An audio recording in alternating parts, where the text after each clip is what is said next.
शब बारात क्या है? शब बारात वो रात है जिसमें अल्लाह ताला हजारों लाखों करोड़ों लोगों की मगफिरात फरमाते हैं। প্রিয় দর্শক, বর্তমান আমরা পবিত্র শাবান মাস অতিক্রম করছি।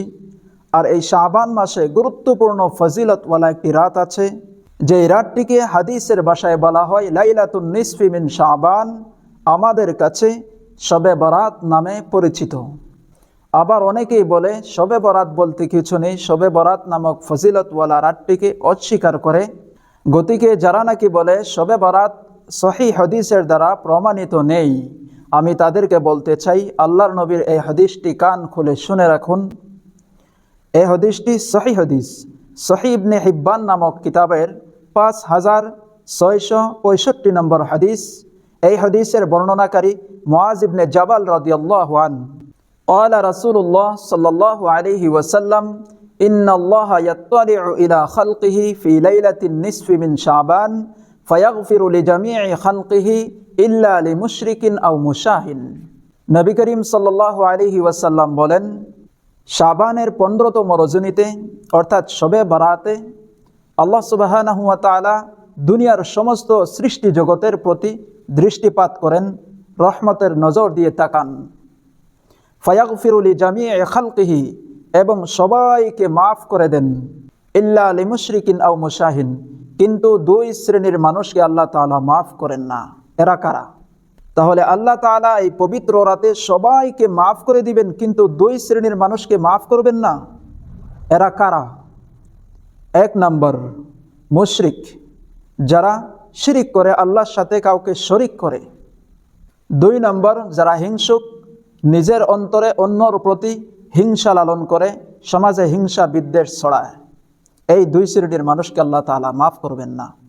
আরও একটি রাওয়ায়াতে পাওয়া যায় যে এই পবিত্র রাতে আল্লাহ তাআলা মা বাবার নাফরমান সন্তানদেরকেও মাফ করেন না। যারা মা বাবার সাথে নাফরমানি করে, বেয়াদবি করে, মা বাবার সাথে ভালো ব্যবহার করে না, ওই সন্তানদেরকেও আল্লাহ তাআলা এই রাতে মাফ করেন না। নাউজুবিল্লাহ। তাহলে কয় শ্রেণীর মানুষ হলো যাদেরকে আল্লাহ তাআলা এই পবিত্র রাতেও মাফ করবেন না? 1 নম্বর মুশরিক, যারা শিরিক করে।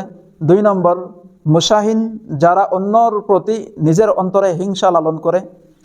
3 নম্বর যারা মা বাবার সাথে নাফরমানি করে।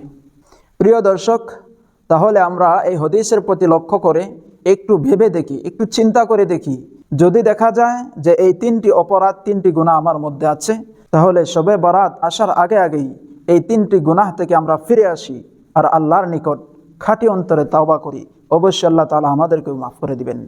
আল্লাহ তাআলা বলেন, ইয়া আইয়ুহাল্লাযীনা আমানু, ও ঈমানদার বান্দারা, তুবু ইলাল্লাহ, আমি আল্লাহর নিকট তাওবা করো।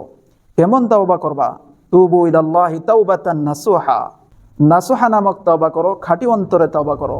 এমন তাওবা করবা যেই তাওবা করার পর দুবারা ওই গুনাহের প্রতি আর ফিরে যেতে না পারো। এমন খাঁটি অন্তরে যদি আমরা তাওবা করতে পারি, তাহলে আল্লাহ বলেন, আসা রব্বুকুম আন ইউকাফিরা আনকুম সাইয়্যাতিকুম, আশা করা যায় যে আল্লাহ তাআলা আমাদের জীবনের সমস্ত গুনাহ খাতাকে মাফ করে দিবেন। ওয়া ইউদখিলাকুম জান্নাতিন তাজরি মিন তাহতিহাল আনহার, এবং আল্লাহ তাআলা আমাদেরকে এমন জান্নাতের মধ্যে প্রবেশ করাবেন যে জান্নাতের নিচে দিয়ে নহর অতিবাহিত হয়। সুবহানাল্লাহ। প্রিয় দর্শক, এই পবিত্র রাতের ফজিলত প্রাপ্ত বান্দা যদি আমরা হতে চাই, আল্লাহ তাআলার মাগফিরাত প্রাপ্ত বান্দা যদি আমরা হতে চাই, তাহলে অবশ্যই এই রাতটিকে নফল ইবাদতের মাধ্যমে কাটাতে হবে। তাহলে এই জিন্দিগিটাকে গুনাহ মুক্ত করে এই পবিত্র রাতে বেশি বেশি নফল ইবাদত আমরা করব।